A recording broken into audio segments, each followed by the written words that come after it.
My father died during COVID. His last words to me were, "Take care of everyone." Around that same time, I was also going through my mutual divorce proceeding. My relationship, my marriage was falling apart. So there I was, grieving my father's death, going through a divorce, and his final instruction to me when I met him. I was in the same hospital as him during COVID. And before my discharge, I met him and he said, "Take care of everyone." And I realized something in that moment, something I had been running from almost 35 years back then. It was in 2021.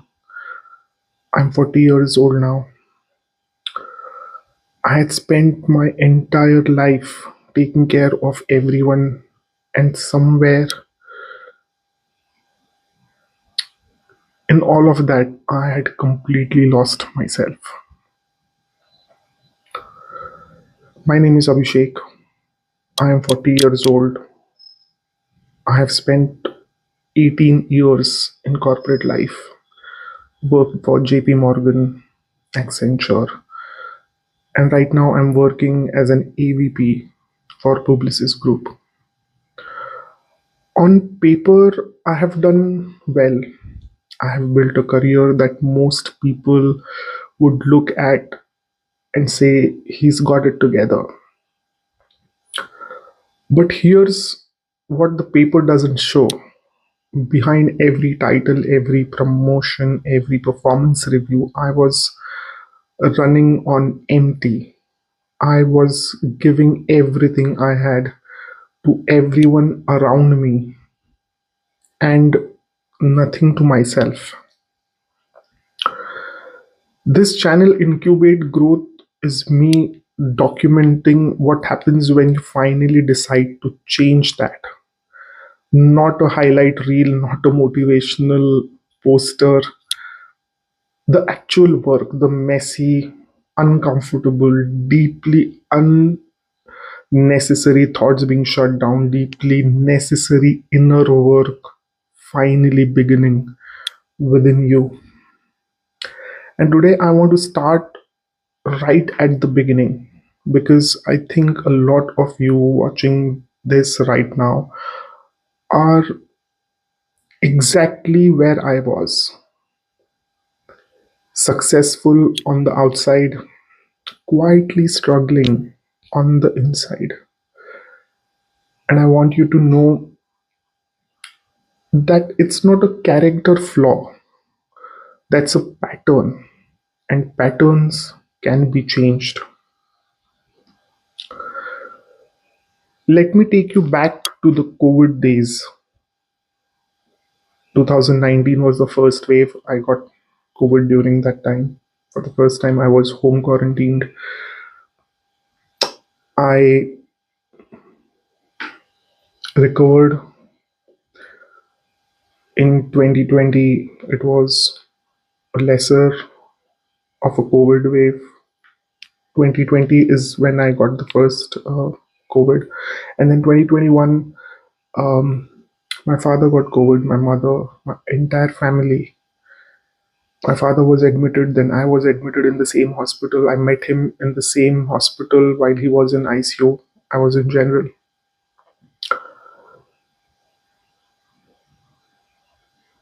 Prior to COVID, I had always been the person in my life who held things together, the reliable one, as my family used to call, the one you called when things went wrong. I wore that identity like a badge. And then within what felt like same breath, I lost my father in April 2021 and my marriage ended. Well, from a decision perspective, it ended in 2021. I got divorced in 2022. My father's last words when I was getting discharged Um, in April 2021, the doctor asked me to go and meet my father before I left. And I held his hand and I spoke to him, rather, he spoke to me. And he said, "Take care of everyone." And he said few more things. I know he meant it with love. I know that. But in that moment, hearing those words while my own life was breaking apart, I was possibly at that moment seeing my father in person for the last time.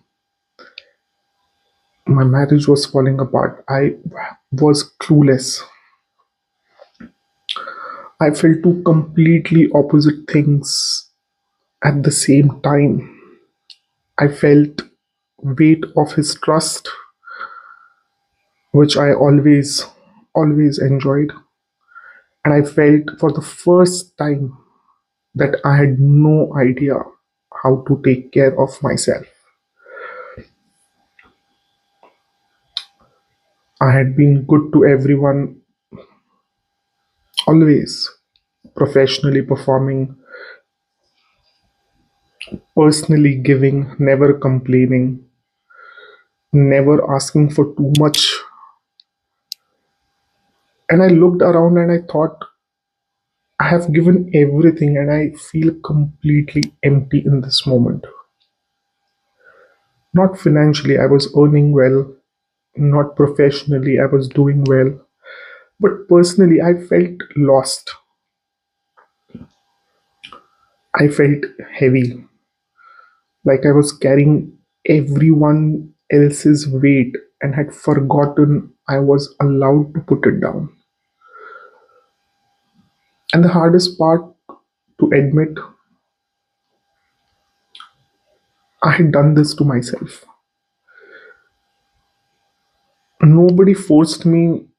I had built a life around seeking approval, around being needed,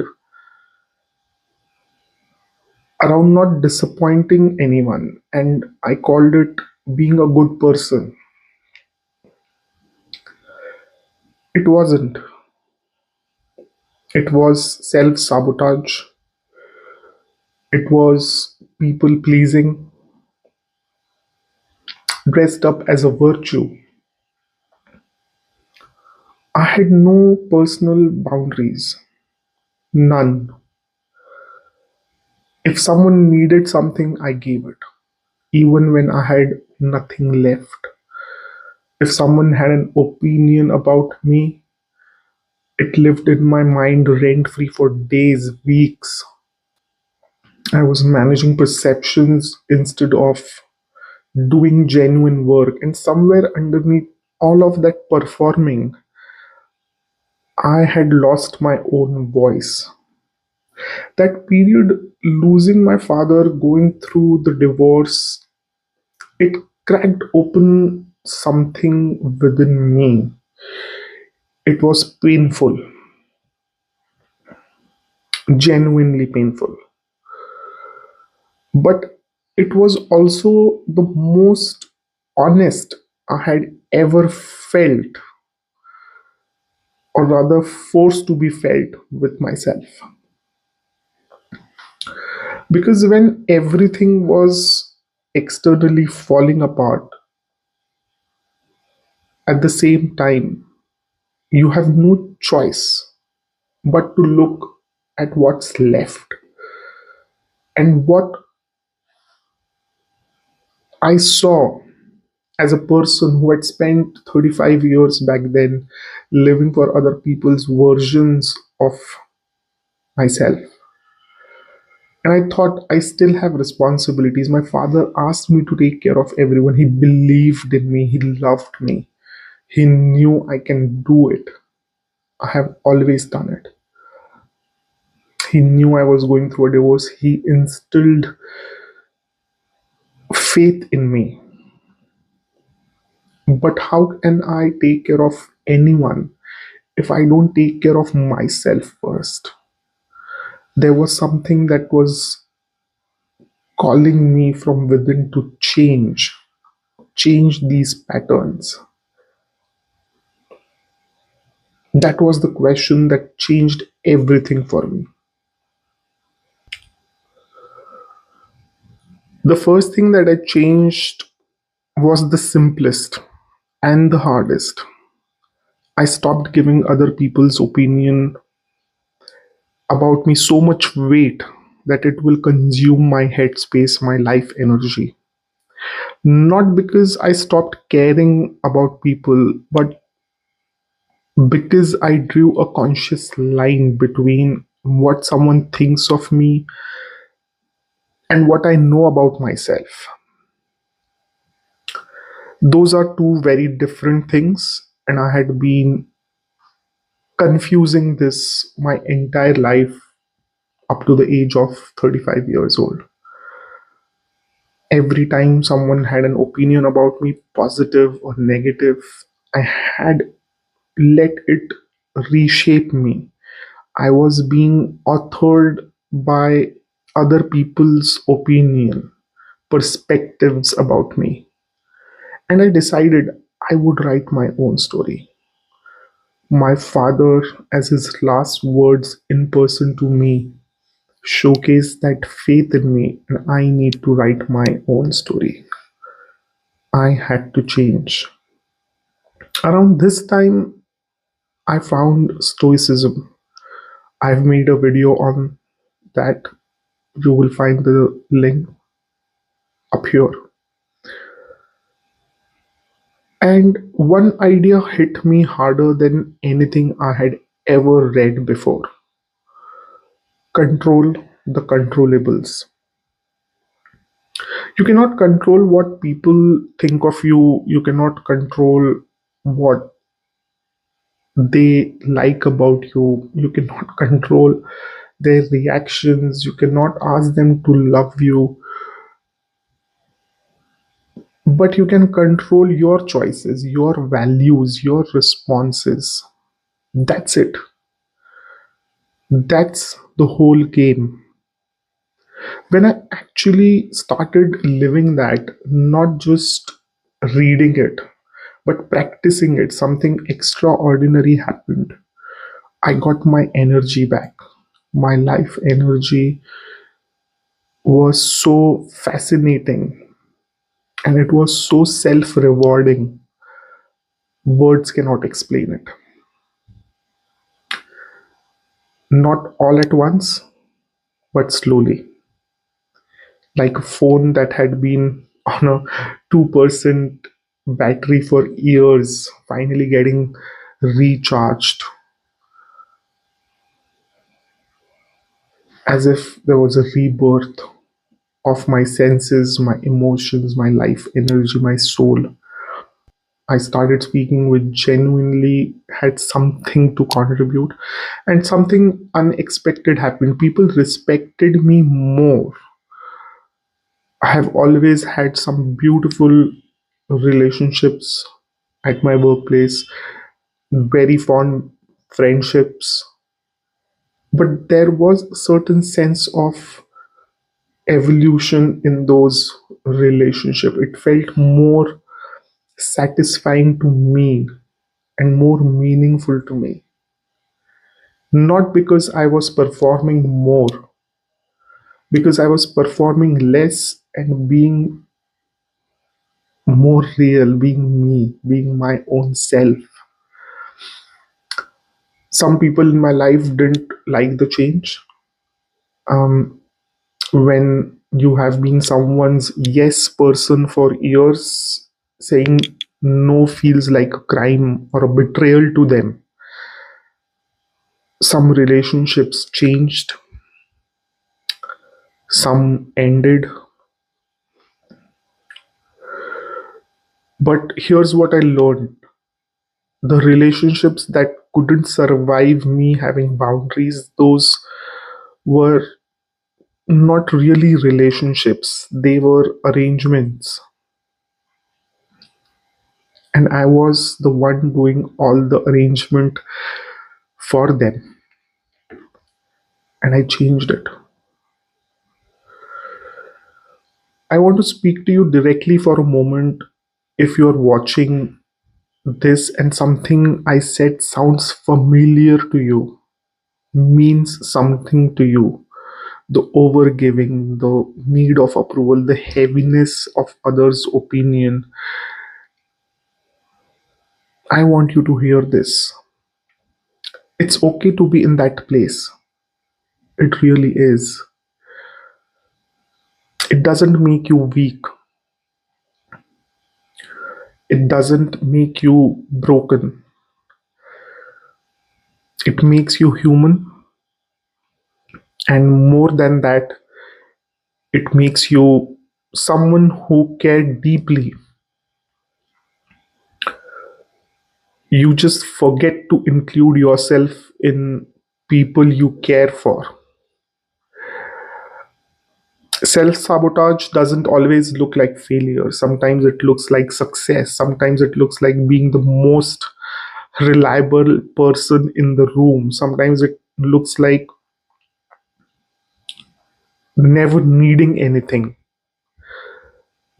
The pattern I lived for 35 years wasn't obvious, it was hidden inside things I was proud of: my work ethic, my loyalty, my reliability.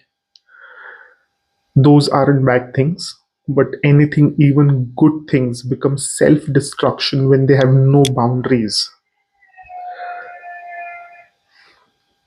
The work I'm doing now and the work this channel is about is not about becoming a different person. It's about becoming more fully myself, removing the layers of performance and approval seeking that I built for decades. It's uncomfortable. There are days it's genuinely hard. Some people have walked away, and I have made peace with that. Because here's the thing I want you to understand: it's okay to lose some people on this journey, but it is not okay to lose yourself. There are people in my life, it is my father who gave me that faith. He left this world giving me his faith. There would be people in your life who have trust in you. We have to live one life, and we have to repay that faith by being our own self, our best potential. The most important relationship you will ever have is the one you have with yourself, and that's when you will achieve your goals. My father asked me to take care of everyone. I'm honoring that in my small effort. But now I understand that I have to be on that list too. I have to take care of myself first so I can show up fully for everyone else. This channel, Incubate Growth, exists because of my journey to never give up, to evolve. Incubate means to nurture from within, to create the conditions for something to grow internally, quietly, at its own pace. That's what I'm doing, and that's what I hope to help you do too. Every week, I'm going to share what I'm reading, what I'm learning, what I'm unlearning, real experiences, honest reflections, no performance, no pressure, just honest reflections. If today's video resonated with you, if even one moment felt like you were watching your own life experiences in some part of your life, then this channel is for you. subscribe, come on this journey with me. And I have one question for you in the comments below. Which part of what I shared today felt the most familiar to you? Let me know in the comments. I read every single comment, and I promise you, you are not alone in this. My name is Abhishek. This is Incubate Growth, and this is just the beginning.